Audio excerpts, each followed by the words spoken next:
شکستن من این به از من دور شدن پدرم بود. من پیش از همه فکر میکردم که اگر من محنت نکنم، اگر من نام نگذارم، مادر من رو کی میخوانم.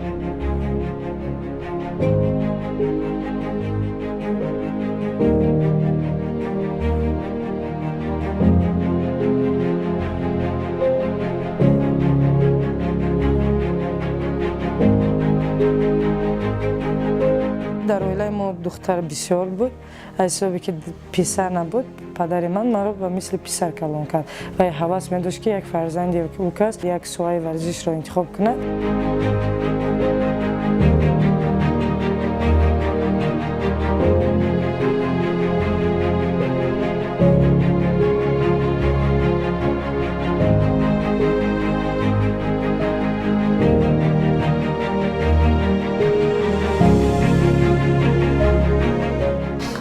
من این به از من دور شدن پدرم بود، بعد از گذشتن بود و من پیش از همه فکر میکردم که اگر من محنت نکنم، اگر من نام نگذارم، مادر من رو کی میخوانم، فرزندای پدر من رو کی میخوانم.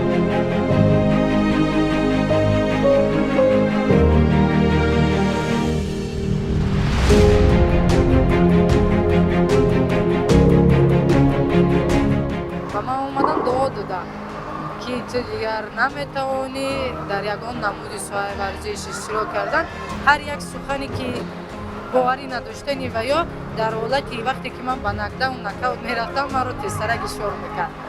من میگفتم باید من نشان دهم.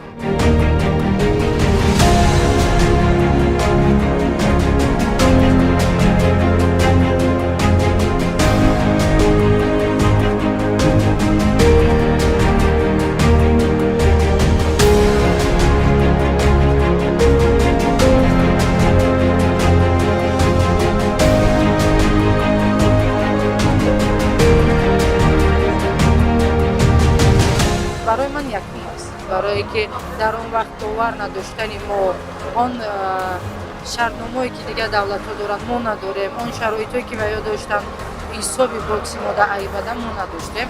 در آن حالت من یک دستاورد آوردم، برای من یکم بود.